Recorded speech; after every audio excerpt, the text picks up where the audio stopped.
Hello and welcome back to 1874. It's time for the second show of this fine Monday. It's a preview show, Champions League edition, as Villa head to Paris Saint Germain in the quarter-finals of the Champions League. How good does it sound to still be saying that Villa are in the Champions League and that they are in fact in the quarter-finals? This show is sponsored by Luke Roper. If you want to get 20% off everything that Luke have to offer, then use the code TVV20 and you'll get 20% off all the Luke garments you could ever dream of. I'm your host, Dan Bardell, joined by Sky Sports News' David Reed to discuss the game that we are all very, very excited and probably a little bit nervous about as well. Where are you sitting on the excitement to nervousness gauge, Dave? Well, I think right now I'm at the top end of the excitement, but I think as you get Yeah. closer to kick-off, that will slowly come down into the trepidation bracket, I suspect, as you get closer to kick-off. But right now, absolutely buzzing for it. I can't believe that Villa are in a quarter-final of the Champions League against one of the best teams on the planet, one of the elite clubs in European football. It's incredible, really. Yeah, and I've burnt all my Jordan PSG paraphernalia that I owned. Full steam ahead. Full Villa, of course, for this one. Danny Brown's asking before we get into the football, has Dave had a fresh trim? I don't think he has. I'm going to go with... Have you not had a fresh trim? I think it's just a bit lively. I've been both our hairs. Yeah. Arguably, we both look like we've both been electrocuted. Yeah. I mean, I did have my haircut last week, but I don't know whether... No, I would have done the Forest preview with this haircut, potentially. No, you yeah, didn't. no, I would have. I'm going to be honest, Dave. You look like you've had some GHD through there. I haven't. I'm sure you haven't, but that's not that's happened. what it looks like. People would kill for that GHD infused hair there, Dave. You look like you've been doing some exercise as well, judging by the t-shirt that you're wearing. Is that wild speculation? I've been out for a walk, if that counts. Nice. Been out for a walk to various different post offices carrying a child. So I've been to a post office today as well. Have you? There you go. There's some of the exciting things that you can get up to on a Monday, but people don't want to hear about our tedious trips to the post office. But actually, have you ever been to a post office and the queue's not massive and the people that are working there don't have any social skills? That's never happened to me. I don't know if it's ever happened to you. No, I think that's a prerequisite, isn't it, for going into the post office? That just happens every time. Yeah, I'm not a massive fan of going to the post office. To try and avoid it when I can, but I did have to go today. Right, from post offices to Paris, let's talk about Villa then in Paris, Dave. A lot of people will already be there. A lot of Villa fans will already be there, soaking up the atmosphere and probably sunning themselves and getting some pints if the weather's anything like it is in sunny Tamworth today. Villa, I feel confident is completely the wrong word because I don't think I feel confident. But I feel like Villa can go to Paris and get a result that would leave us in a good position in the second leg. By saying that, I actually think if Villa lose the game by 1 goal, taking them back to Villa Park, I actually would come away, depending on how the game's actually gone. Obviously, if we were winning 1-0 all the way through and then they scored 2 late, that wouldn't be a great result. But if Villa were to have like anything near being close to PSG going into the second leg at Villa Park, I would be confident. So I'm confident in that regard that at worst, Villa might get beat by the odd goal tomorrow. Does that make any sense at all? Yes. I think if Villa get to the full-time whistle on Wednesday and they're still in the tie, as you say, that is a great result. Now, opinion on that might well sway or change given the manner of how the game goes. As you say, if Villa are in front for 75 minutes and then PSG scored 2 late goals. Yeah, not good. That wouldn't feel great. But in the cold hard light of day, if Villa come away from that and go, actually, Villa took the lead against PSG, managed to hold them out for 75 minutes, then again, that gives confidence. So I think if Villa are still in the tie, and I would say still in the tie is probably a 1-goal deficit. And then if you're kind of... a 2-goal deficit, I don't think that will happen, but even a 2-goal deficit, I would guess, you're still in it. I mean, you are, but it feels like an uphill battle, doesn't it? If you are 2 goals behind. So I think if you're still in the tie, that is a result in Paris. Take it to Villa Park and anything can happen. So I think a lot depends on the result first and foremost, and then how that game goes. Yeah. Let's talk a little bit about Paris Saint Germain. Then they're obviously a high level team. Everyone will have watched the 2 legs against Liverpool. Most people will have watched them against Manchester City earlier on in the Champions League, I suspect as well. They got a bit of an iffy start in the Champions League and then really pulled it together towards the end of the campaign. Obviously, getting themselves in the top 24, and then they've got through to play Liverpool, and then they've ended up playing us now in the quarterfinals. Still can't get over that I'm saying quarterfinals of the Champions League, even though I did predict actually at Claret and Blue Live that Villa would get to the semi-finals of the Champions League. So I'm clinging on to that prediction and hoping that might get clipped up and I'll look very clever at some point. Flying in Ligue, as expected. When are they not? When do they not win Ligue? Very, very, very rarely, and so they should, given the resources at their disposal compared to the other French teams. Beat Angers 1-0 at the weekend. Just looking through their team, I did see that they'd rested quite a lot of the people, but I'm just looking at my phone now to try and remind myself of the team they played. So this was their team on Saturday. It was Donnarumma in goal, Hakimi, Marquinhos, Pacho, and Lucas Hernandez as the back four. Zaire Emery, Vitinha, and Fabian Ruiz as the midfield. Doué, Ramos, and Kvaratskhelia as the front three. So that meant that what I would say is their best 11. Nuno Mendes was on the bench and came on and played 30 minutes. João Neves came on and played around 20-25 minutes. Dembele played 30 minutes as well, and Bacola came on and played 30 minutes as well. So within the players that they bought off for those players, Pacho got a half an hour rest, Ruiz got a half an hour rest, and you could argue that Doué's in the best 11 and he got a 20-25 minute rest, although in the Champions League he's tended to be the one that drops down to the bench. So like Villa at the weekend, PSG rotated their squad, got a result, but they're kind of giving players minutes as well. But you can kind of decipher again from their team at the weekend what their team will be this weekend. Their midfield is absolutely exceptional. Everyone will go on about the front three, and rightly so. The front three is absolutely electric. Probably second most exciting front three in Europe. I would say after Real Madrid. They have a little bit of everything, that front three, in terms of pace, power, trickery. They'll cause teams a lot of problems. But the midfield three, Vitinha, who spent a little bit of time at Wolves, is absolutely sensational. Brilliant footballer, metronomic midfielder for them there. Fabian Ruiz, we all saw what he did for Spain in the Euros. He's become an important player in that midfield machine as well. And João Neves is basically just Verratti reincarnated. So although the front three, obviously we've got to be wary of it, the midfield battle feels the most critical one for me. So it'll be those three up against Kamara and Tielemans, I'm going to say. Yeah, I would agree. I think all those players that came off the bench in that victory for PSG, that I think it won them the title as well. I would assume would all come back into the team. That was the starting 11. I think that they played against Liverpool, wasn't it? With the front three of Barcola, Dembele, and Kvaratskhelia, and then that midfield three, which is daunting. Just talking about the kind of makeup of that midfield three, you almost, in the mindset over the last kind of decade or so, is that a midfield three needs at least one of them to be kind of a destroyer and a ball winner in that midfield. But you see it around the top teams in Europe now, or maybe the top teams in the Premier League. Anyway, Manchester City don't really have that destroyer. Rodri kind of half and half does it, but they have so much of the ball that they don't really need that type of player. Arsenal don't really have that type of destroyer in their central midfield area, and they're going to probably buy another player in the summer, Zubimendi, to control things even more for Arsenal, and he's not a ball winner destroyer.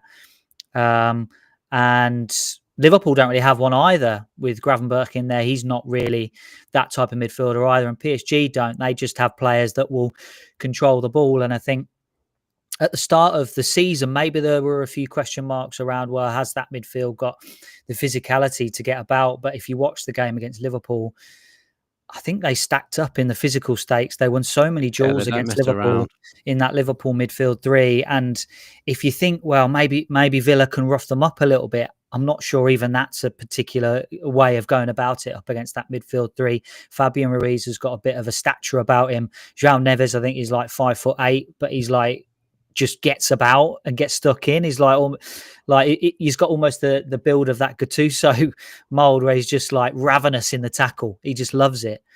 So if you think Villa can physically outmuscle them, then maybe think again, because they've got everything in that midfield. They've got passes, they've got technical ability, they've got the kind of physical nature as well. So it's going to be very hard. And as you mentioned, that front three, they play in a kind of fluid way. Dembele can drop deep as a false nine. He can pull out wide. Kvaratskhelia can move into the central areas. Barcola can move into the central areas. I think wide areas are going to be really key. I was looking at a graphic earlier on The Athletic that said I think about 70% of their final third entries against Liverpool came from wide areas. So making sure that Villa stop their attacks in wide areas is going to be absolutely vital. So they've got the ability to hurt you in lots of different ways. It's going to be so difficult. Yeah, Agent Cooper says here, I think McGinn might play with Kamara and Yuri to match their three. I think McGinn will play. I think we all know that by the team selection. For once, I actually think Dave and I might be able to predict a team just because of the way Unai Emery picked his team for Saturday against Nottingham Forest. But I think it will be Kamara and Tielemans with John McGinn playing as the number 10. And I think he probably won't be as close to the striker as normal. But Emery's not going to change his system, even for a team like PSG. But McGinn probably will spend some time dropping in a little bit closer to Kamara and Tielemans. You just spoke about their front three in detail. It is a scary front three.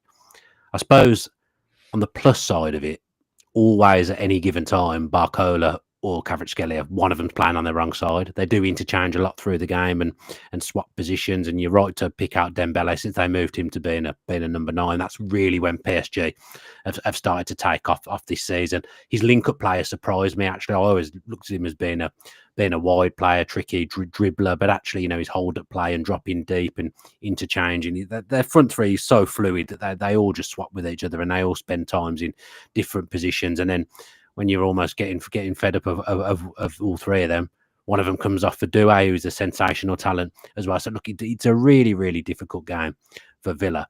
Villa's defence will obviously be pivotal in this game.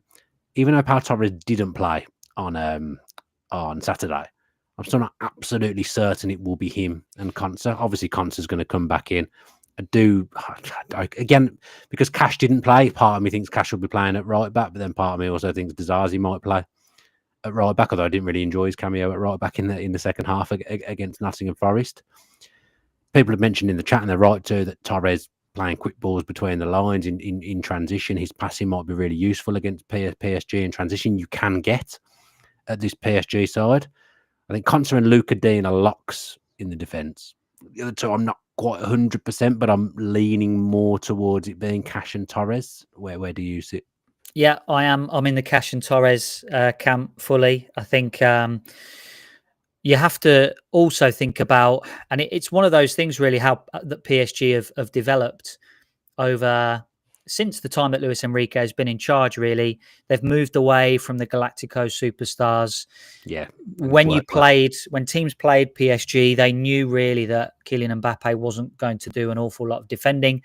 And when teams played PSG, they were able to work out how they could get at them because they knew that Mbappe wasn't going to do much running back towards his own goal. Since he's left, and now Real Madrid are in a similar situation, really, where they're trying to figure out how to use him defensively. But since Mbappe's left, it has enabled Luis Enrique to formulate how he wants his teams to play out of possession.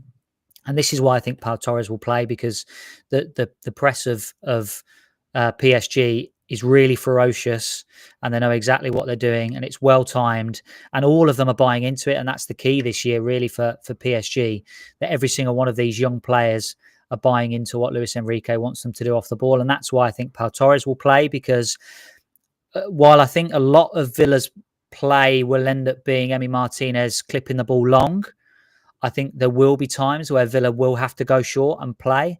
And I think that's where Pau Torres will need to use all of his ability to either side foot, drop the shoulder and go by a player from PSG, or find a teammate under pressure. That's going to be really key, because Villa are going to need both options in this game.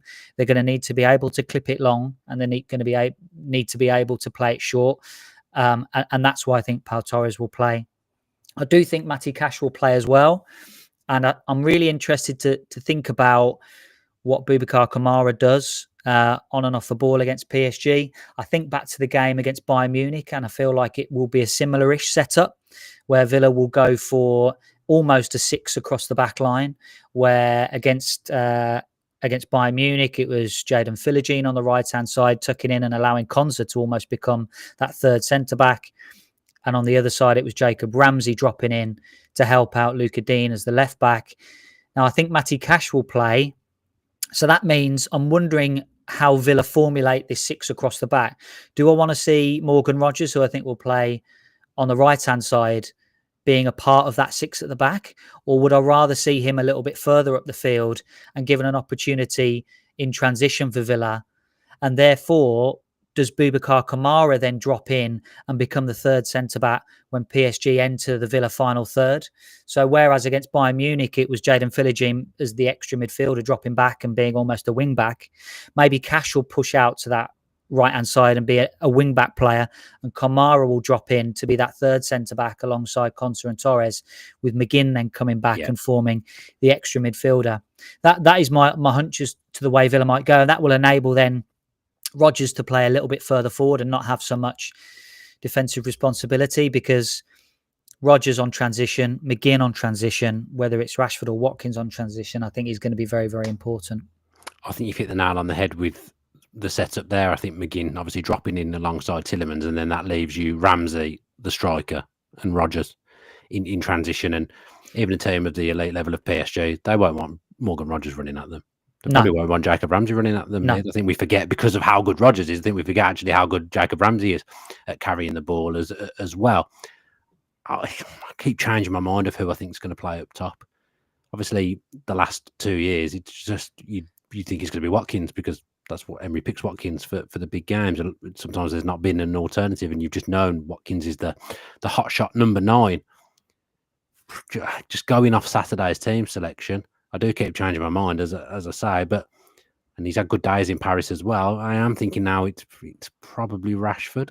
So you've then got Rashford, Ramsey, and Rodgers. I can't think of a clever name for that with the 3 R's. There's got to be something, hasn't there? But I can't think of a clever name for those 3. But it's good, those 3 in transition are going to be how Villa get something out of this game. Yeah, and you can see, because Hakimi is obviously going to be getting forward from right back, you can see maybe that's an opportunity of a little bit of space of Rashford spinning into that left-hand channel, into the space that Hakimi has left, and maybe Villa pinging some balls into that left-hand channel for Rashford to run onto. So, and I kind of said ahead of the Forest game that I do expect Rashford to start, simply because that's what Villa have signed him for. The only reason I would maybe consider the other option of Watkins is because Watkins gives you a bit more physicality. I can't remember pressing. Yeah, and I can't remember really, Rashford, certainly in the last couple of years, where I've come away from a game and thought he's absolutely bullied a centre-back, whereas Watkins is absolutely capable of that, and we've seen him do that. So I do like Watkins as that striker to really rough up the centre-backs. He also then enables Villa to go longer from Martinez, because he will win things in the air. Not that Rashford can't. I just think Watkins is going to be better at doing that. And then it's almost like what happened in the Bayern Munich game, where Watkins has bullied the centre-backs for 65 minutes, and then you've got John Duran coming on to do the finishing off. And maybe that's an opportunity then for Rashford to come off the bench and use his pace as well, and use his ability to change the game for Villa on the break. So I'm the same as you, really. I'm a bit betwixt and between what Unai Emery might do. I can see arguments for both. If you're asking me what I think Unai Emery might do, given what we've seen so far over the team selection, I feel like Rashford might start. But I can absolutely see why, if Watkins starts, then Rashford's got the opportunity, because he will come on from the bench, no doubt about it. I do think Saturday's selection was a massive hint in a number of ways as to who lines up for this one. I think you can see where the changes will be made for Paris. You mentioned kind of getting in between the space of Hakimi and the right centre back. I guess the other thing that's good for Villa is that Marquinhos is out. They're going to have a lot of left footers in that back line. The centre back that plays next to Pacho is going to be left footed, because it's going to have to be Lucas Hernandez, or it's going to have to be Kimpembe. So there's going to be a bit of lack of balance to that PSG back 4. I always think that watching them play out from the back, I never think they look too secure doing it. You think how adept Villa are at doing it now, and sometimes Villa fans get nervy when Villa do it, but Villa are very, very good at playing out from the back. When I watch PSG, and look, I don't watch loads of League and football, but everything I've ever seen of them and the things I've seen this season from highlights and what I've seen from the Champions League, Donnarumma is a good goalkeeper. He's a massive presence. He isn't good at playing out from the back. You're then taking away their normal right centre back. If you press them in the right areas and the triggers are right for Villa, I do think when they start to do that, Villa could get some joy, because we're a good pressing team if we press at the right moments. I don't think you'll see loads of pressing from Villa, but I definitely think their back four and the goalkeeper are an avenue that Villa can get some joy. Yeah, it's just whether Villa want to run that risk of pressing PSG. I think, you know, the obvious moment to do it is from goal kicks, where Villa can position players further up the field. But it's just a question of, you know, as soon as PSG, or if they are able to break the Villa press, then Villa need to fall back into that mid to low block. They've done it before; they know how to do it. It's just whether Unai Emery sees the risk and reward in that of playing players higher at the pitch to try and stop that. Now, I agree with you that Donnarumma is a great goalkeeper.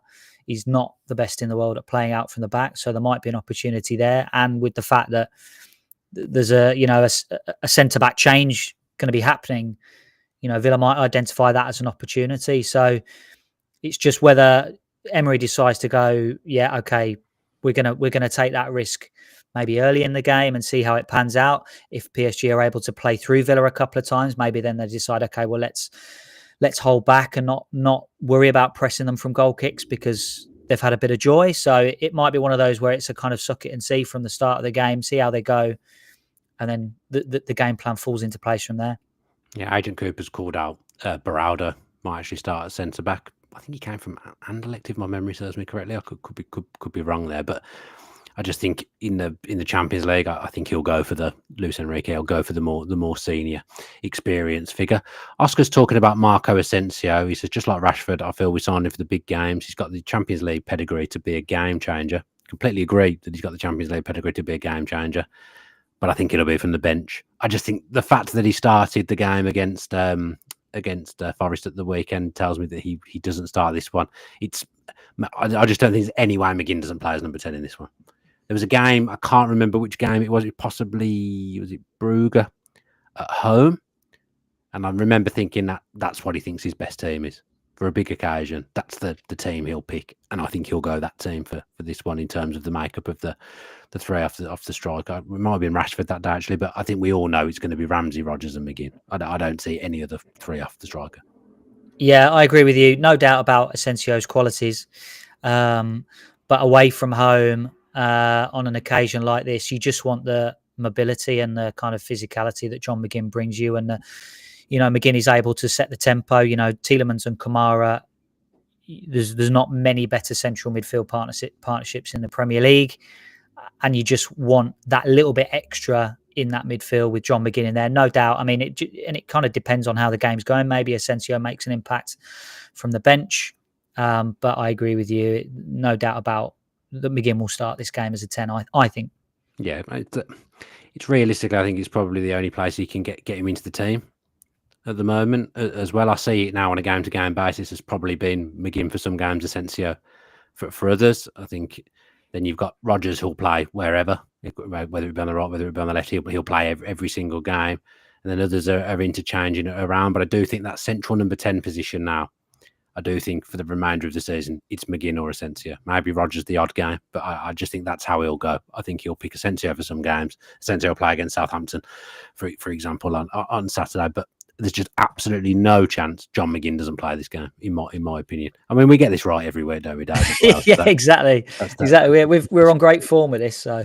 Yeah, a lot of people are calling for Asensio, though, and saying he'll know PSG's strengths and weaknesses, but I get that, but I'm sure his brain will have been picked in the lead up to this game around certain things, almost like he's been a mole in the camp as he was there fairly recently. But just because he knows them doesn't mean that he starts. I just don't think he'll start Asensio in this game.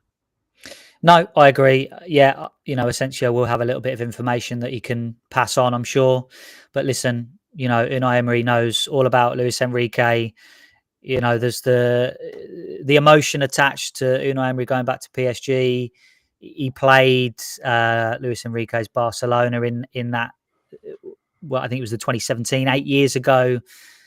One of the games that I think Edinson Cavani said he needed therapy afterwards. The La Remontada, the comeback, where PSG were 4-0 up after the first leg and ended up losing 6-1 to Luis Enrique's Barcelona in the second leg. First team, I think, to go out of the Champions League, having had a 4-0 lead. There will be a bit of spice to this game. There's a bit of spice there for Unai Emery, I'm sure, going back to PSG.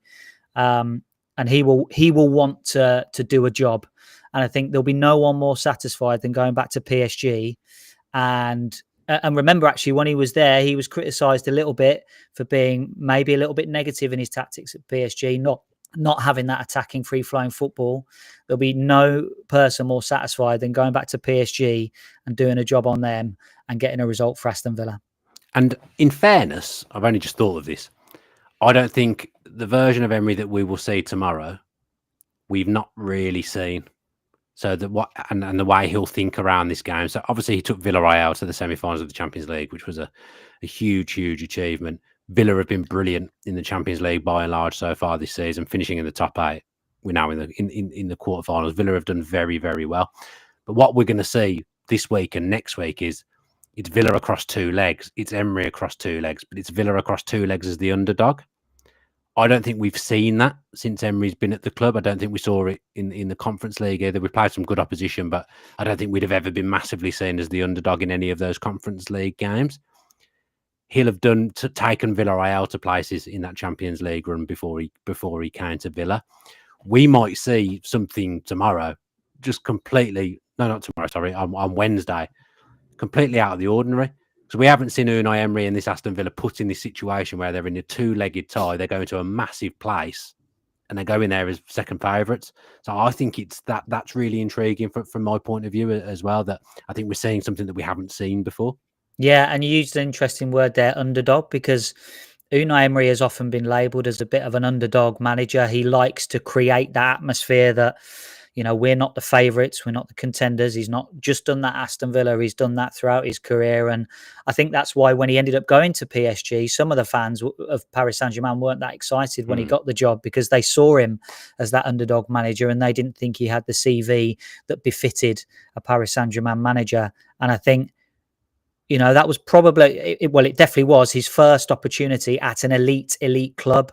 I think Arsenal, off the back of Wenger, weren't really in a position where you would label them as an elite club at that point. But PSG, the first season, obviously, they didn't win the league, but then they ended up signing Neymar and Mbappe in the close season of his first season. And I wonder whether Unai Emery feels now that he may not get an opportunity at one of the top 5 biggest clubs in the world again, of Real Madrid, Barcelona, PSG, or a club like that, because he is often labelled as this underdog manager. And I know you kind of say, well, maybe we will see something that we haven't seen before. I feel like the Bayern Munich game, and maybe when he first came in as Villa manager, when he was trying to get Villa organised, we often saw a 5 and a 6 at the back out of possession. But as you say, maybe he won't do that on Wednesday. Maybe he'll come up with something that we haven't seen before, because this is the first time, certainly over 2 legs anyway, as you quite rightly say, that Villa are coming up against a massive club where Villa won't be favourites, not just in the first leg, but also in the second leg as well. But we could see vintage Emery here. I think this is that. If you're Villa in the quarterfinals against PSG, you couldn't wish to have a better manager for this occasion. This is what he's good at. He's in Europe every single season, Unai Emery. The amount of games he's clocked up in these kind of situations of being the underdog, but yet progressed. That's what makes it exciting. That's what makes me feel that Villa can get something, and it's all down to that man, Unai Emery. Everything we've got now at this club is because of Unai Emery. There was the video the other day of all the new things that we're doing, and some of it was pretty basic. I thought, okay, we've got big toilets, great. We should have toilets anyway, really. But everything at the football club falls down without Unai Emery. He's the heartbeat of the club, and we're where we are because of him and what he's done with these players. And the players obviously take a lot of the credit as well.